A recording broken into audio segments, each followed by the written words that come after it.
Panther party जो है जिस तरह से वोटों में धांधली उसके खिलाफ चुनाव आयोग और बीजेपी के खिलाफ ये प्रदर्शन किया जा रहा है। नेशनल पैंथर पार्टी के प्रमुख और मंत्री हर्षदेव सिंह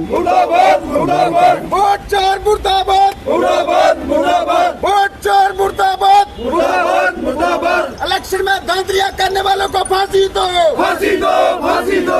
इलेक्शन में धांधलियां करने वालों को फांसी दो, फांसी दो, फांसी दो। इलेक्शन में धांधलियां करने वालों को फांसी दो, फांसी दो, फांसी दो। वोट चोर मुर्दाबाद, मुर्दाबाद, मुर्दाबाद। वोट चोर मुर्दाबाद, मुर्दाबाद, मुर्दाबाद। गद्दार बीजेपी मुर्दाबाद, मुर्दाबाद, मुर्दाबाद। गद्दार बीजेपी मुर्दाबाद, मुर्दाबाद, मुर्दाबाद। इलेक्शन कमीशन और सर थोड़ा थोड़ा सर थोड़ा इधर जी सर देखिए, आए दिन मुल्क के अंदर वोट चोरी के खुलासे हो रहे हैं और तथ्य को सामने लाकर ये बताया जा रहा है कि किस तरीके से भारी पैमाने के ऊपर भारतीय जनता पार्टी द्वारा वोटों की चोरी की गई है इलेक्शन कमीशन के साथ मिलकर, और रिजल्ट्स को मैनिपुलेट किया गया है बीजेपी के फेवर में।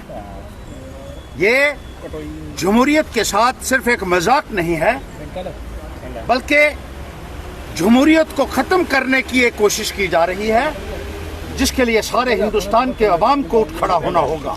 जमहूरियत को बचाने के लिए, लोगों को बचाने के लिए, लोगों का मैंडेट को बचाने के लिए, संविधान को बचाने के लिए लगातार ये खुलासे किए जा रहे हैं, लेकिन इस संदर्भ में अभी तक कोई जवाब इलेक्शन कमीशन की तरफ से नहीं आ रहा है।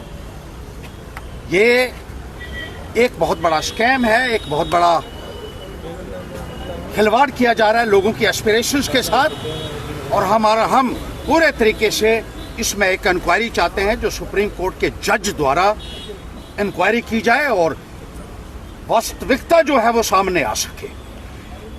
हाल ही में जो इलेक्शंस यहाँ हुए हैं, जम्मू कश्मीर में भी हुए हैं, उसमें भी मैं आपको बताना चाहूँगा, एक बहुत ही सनसनीखेज खुलासा उसमें भी मैं करूँगा कि वहाँ भी हमने धांधलियों के लिए एक इन्वेस्टिगेशन की मांग की थी, और हमने कहा था कि जहाँ जहाँ ये वोट चोरी हुए हैं, यहाँ खासतौर पर चनैनी असेंबली हल्का में, हमने कहा था कि हम इंस्पेक्शन करना चाहते हैं इलेक्ट्रॉनिक वोटिंग मशीन्स की। उस वक्त ये कहा गया था कि एक वोटिंग मशीन को चेक करने के लिए आपको लगभग 50,000 रुपया देना पड़ेगा। तो हमारी तो वोटिंग मशीन्स जो हैं इलेक्ट्रॉनिक ईवीएम्स तो कोई 300 के करीब हैं, तो हमने 1.5 लाख रुपए इकट्ठा किया और 3 ये जो है पोलिंग बूथ्स को, इसकी मशीनों को चेक करवाने की अर्जी दी। तो उन्होंने कहा 1,50,000 रुपया जमा करवाइए। हमने 1,50,000 रुपया जमा करवाया। उसके बाद ये कहा कि आप पहले कोर्ट से ऑर्डर लाओ, उसके बगैर ये जो है आपने बेशक पैसा जमा करवा दिया हो, लेकिन आप इन मशीनों को इंस्पेक्शन नहीं कर सकते हैं। हम कोर्ट में गए और हमने कोर्ट से ऑर्डर लाया। 18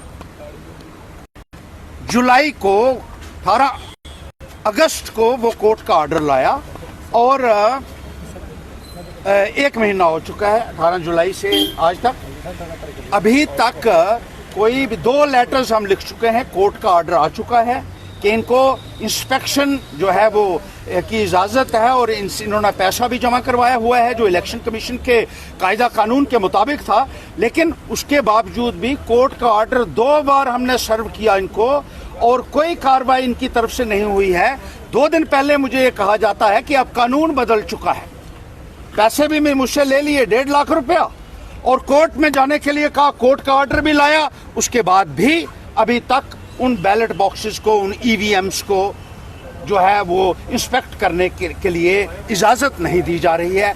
जिस तरीके से ये धज्जियां उड़ाई जा रही हैं कानून की, मैंने इलेक्शन कमीशन से भी ये कहा कि I have to be governed by the rules as were prevailing at the time when I made the application. ये कानून का एक ये सीधा सा इंटरप्रिटेशन है, लेकिन वो कहते हैं कि हमने पिछले महीने कानून ही बदल दिया है।